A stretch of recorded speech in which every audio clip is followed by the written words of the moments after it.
Je m'adresse à vous en ce moment d'extrême gravité que traverse notre pays suite à des attaques terroristes survenues le 25 avril 2026.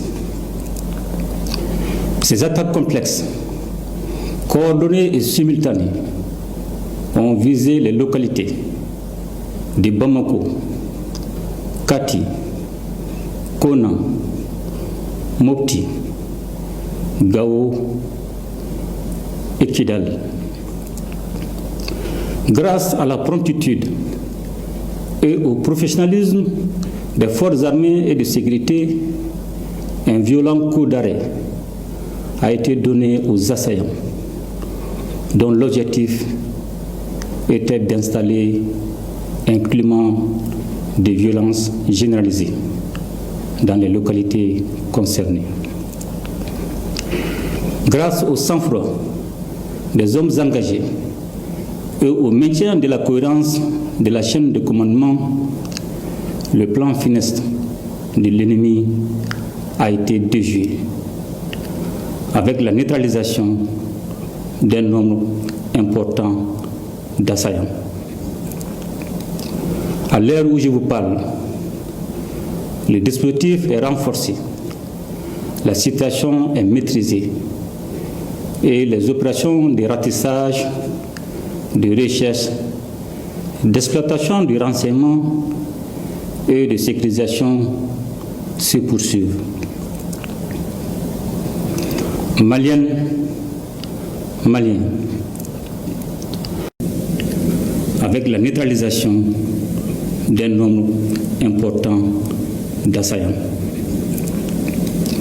À l'heure où je vous parle, le dispositif est renforcé, la situation est maîtrisée et les opérations de ratissage, de recherche, d'exploitation du renseignement et de sécurisation se poursuivent. Maliennes, Maliens, en ces gestes, le dispositif est renforcé, la situation est maîtrisée. En ces gestes,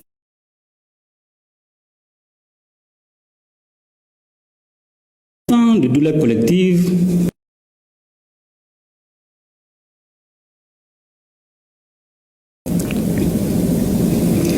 Maliennes, Maliens. En ces instants de douleur collective,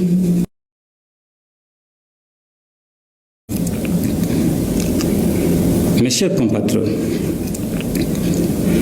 ces attaques ne sont pas des faits isolés, elles s'inscrivent dans un vaste plan de déstabilisation conçu et exécuté par les groupes armés terroristes et les sponsors internes et externes qui leur fournissent du renseignement et des moyens logistiques. C'est le lieu de raffirmer la ferme volonté du Mali de maintenir le cap de sa refondation. Notre peuple a fait un choix, celui de la souveraineté et de la dignité qui symbolise la prise en main de son destin. Ce choix est l'expression d'une volonté nationale affirmée et assumée. Il a un prix et nous en sommes conscients. Bien que dur par sa nature, ce choix est le seul chemin qui vaille si nous voulons offrir à nos enfants un avenir libre, juste et prospère. Maliennes, Maliens, les épreuves que nous traversons en ces temps difficiles ne sont en réalité que des embûches sur la voie noble qui mène à la prospérité. Nous devons garder à l'esprit que c'est dans l'épreuve qu'une nation doit conforter sa cohésion et son unité. L'institution nationale est aujourd'hui indispensable et nous devons tous, comme un seul homme, nous ériger contre la division et la fracture sociale. Mes chers compatriotes, c'est plus que jamais le moment de faire confiance à vos forces armées et de sécurité engagées dans une lutte complexe contre le terrorisme.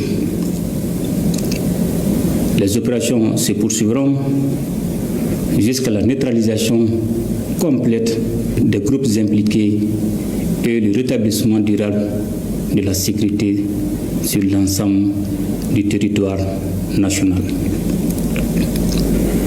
Je demande également à chaque citoyen, dans chaque quartier, et nous devons tous, comme un seul homme, nous ériger contre la division et la fracture sociale.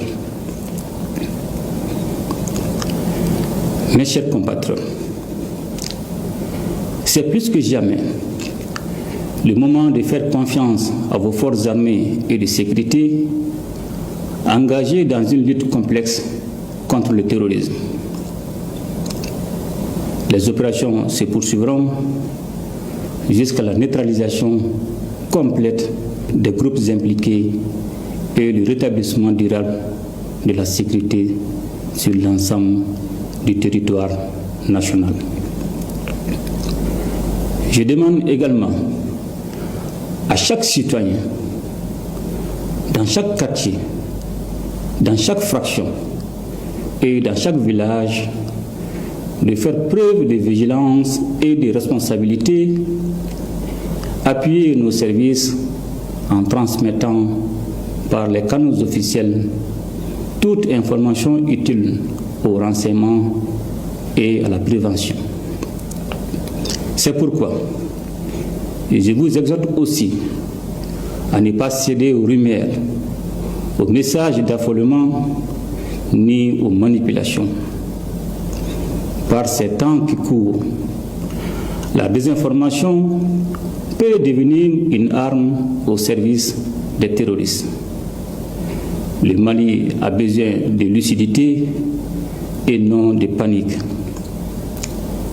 Je salue, en cette circonstance, la synergie d'action au sein de la Confédération des États du Sahel, dont la force unifiée œuvre sans relâche à la pacification de notre espace. Je tiens également à reconnaître la qualité de la coopération avec nos partenaires stratégiques, notamment la Fédération de Russie. J'ai instruit le gouvernement de prendre toutes les mesures nécessaires pour renforcer l'assistance aux victimes, soutenir les familles endeuillées et accompagner les blessés. La solidarité nationale ne doit pas être un vain mot. Elle doit être un geste, une présence, un soutien concret. Aucune violence, aucune intimidation, encore moins des tentatives désespérées de déstabilisation ne sauront inverser la marche de notre pays. La refondation se poursuivra, la souveraineté se consolidera, notre peuple, debout et résilient comme jamais, triomphera de cette épreuve. Qu'Allah bénisse le Mali et protège les Maliens. Je vous remercie. Amen.